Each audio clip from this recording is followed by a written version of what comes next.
Historias en Movimiento, una convocatoria para creadores de contenido y contadores de historias para aprender a hablar sobre la migración en Colombia. Ahí aprenderán a cómo producir de ceros un podcast con este enfoque y las mejores 4 historias van a recibir becas de acompañamiento para lanzar un primer episodio. Los detalles y requisitos para inscribirse están en la descripción de este episodio. Tenga listo el tinto que ya vienen los huevos, revueltos con todos los ingredientes que conforman el proyecto de unidad de la izquierda de cara a las presidenciales de 2026. Desde la redacción de La Silla Vacía, yo soy Tatiana Duque. Es jueves 14 de noviembre. Hoy arranca la convención del Partido Maíz, un movimiento político de corte indígena que no suele acaparar las movidas políticas del país. Pero hoy sí lo va a hacer, porque 2 de sus figuras más relevantes, la senadora María José Pizarro y el representante David Racero, van a pedir escindir o dividir el partido.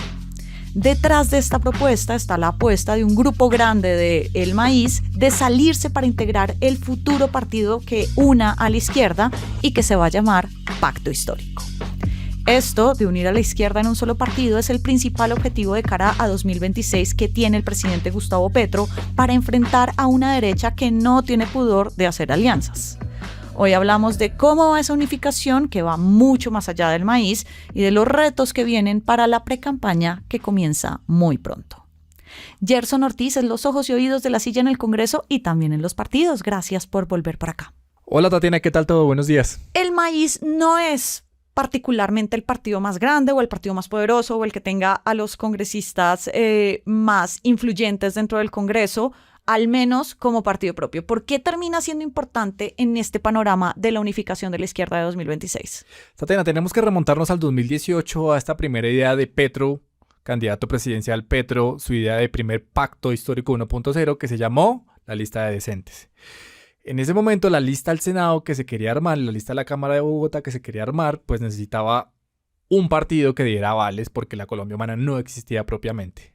Entonces apareció el Maíz, que era un partido que estaba volando, que era un partido netamente indígena, de líderes del Consejo Indígena del Cauca, del CRIC, de Nariño, muy arraigado a ese poder. Sí. Entonces ese partido terminó avalando a figuras de la Colombia Humana, que era movimiento, figuras emergentes, como los jóvenes David Racero, María José Pizarro, Marta Peralta, que son ahora las figuras que tienen cierto reconocimiento en el Congreso y tienen línea directa con el presidente Petro. Lo que pasa es que el Maíz, el original, el de la Guardia Indígena, el del CRIC y demás, no está tan seguro de querer ser parte del pacto como tal, porque siendo partido netamente indígena, pues tiene más posibilidades de aspirar a la curul indígena que hay en el Senado y mantener esa autonomía.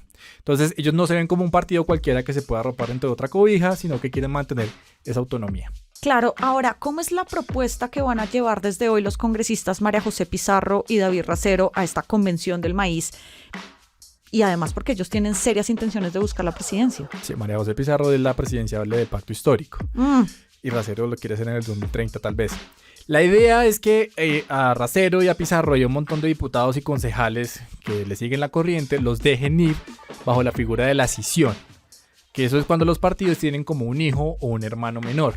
Como ya hizo el Polo Democrático con Dignidad hace unos años, recuerde usted cuando Jorge Robledo, siendo senador, decidió armar rancho aparte y pidió que le dejaran armar Dignidad bajo la figura de la escisión. Pero en este caso, Racero y Pizarro no se van peleados, como si lo hizo Robledo con el Polo. No, porque el Maíz mantiene su apoyo al progresismo, al petrismo. Racero y Pizarro pues quedan muy agradecidos con el Maíz porque fue el partido que les dio la posibilidad de participar en política y llegar al Congreso.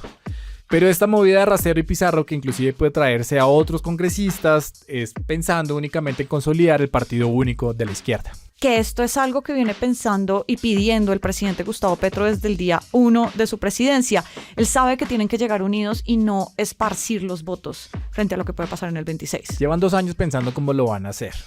Y tuvieron mucho problema porque el Consejo Nacional Electoral le dio personería jurídica a todo el movimiento político del Pacto Histórico que pasara por la 26 o pasara por el edificio San Martín de la Séptima con 34, que es básicamente como si fueran los mismos requisitos para ser técnico de la Selección Colombia. Hoja de vida y foto 3x3. Entonces el pacto, todos los movimientos chiquitos que van en el pacto terminaron con personería jurídica. ¿Eso qué implica? Tener plata de financiación pública, poder para entregar avales. Entonces, pues usted quitarles ese poder era improbable.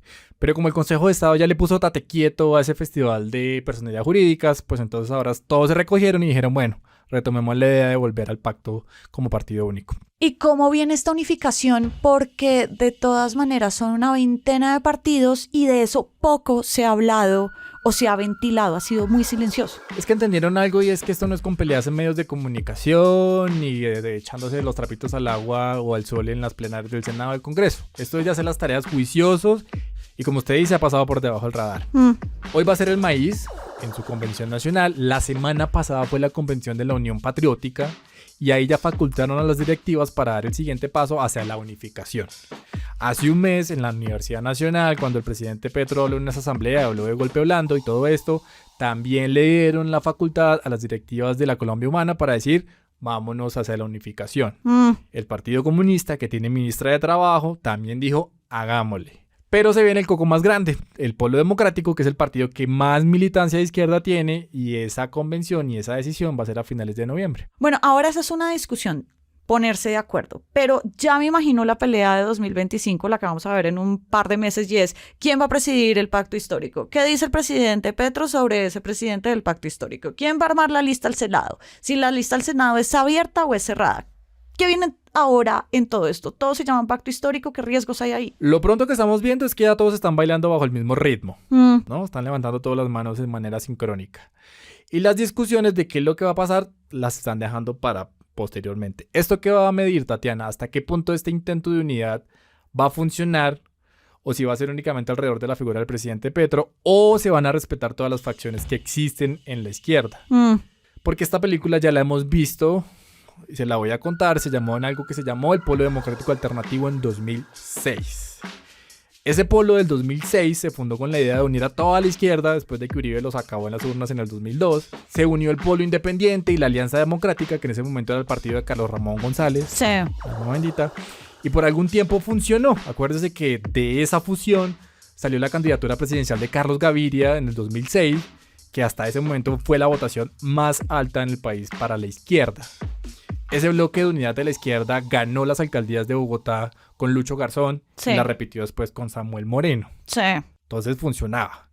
Pero pues después estalló y se reventó esa vaina en 1000 pedazos, pues porque Samuel Moreno terminó corrupto. Y robándose Bogotá. Hubo peleas internas del polo de un joven llamado Gustavo Francisco Petro Urrego con otro joven llamado Jorge Enrique Robledo, por ejemplo.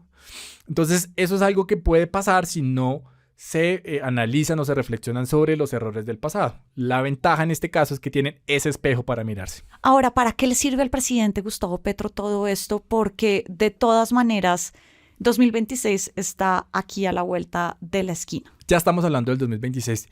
Todo este movimiento alrededor de aglutinar a la izquierda otra vez en un solo bloque, de alguna u otra manera uno lo puede comparar como cuando usted rompe un plato y lo quiere pegar con cinta.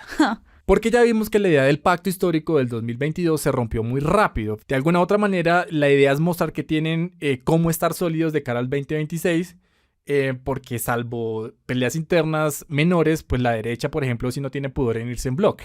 A la izquierda sí le cuesta mucho. Lo de la derecha ya lo hemos visto aquí en las últimas elecciones de los últimos 15 años, por ejemplo. De acuerdo. Sin mente. Y acabamos de verlo meramente en Estados Unidos recientemente, ya lo vimos en Argentina, lo estamos viendo en Ecuador, y esto es un aliciente para la derecha en Colombia que llega ahora con mucho viento en la camiseta. Vamos a ver entonces cómo sigue esta unificación. Gerson, gracias por pasar por acá. Gracias, Tatiana, por la invitación. Y arranca el día con estas movidas. 18.677 niños y niñas fueron reclutados por las FARC entre 1971 y 2016 y también fueron víctimas de delitos sexuales que van desde los abortos forzados hasta la esclavitud sexual.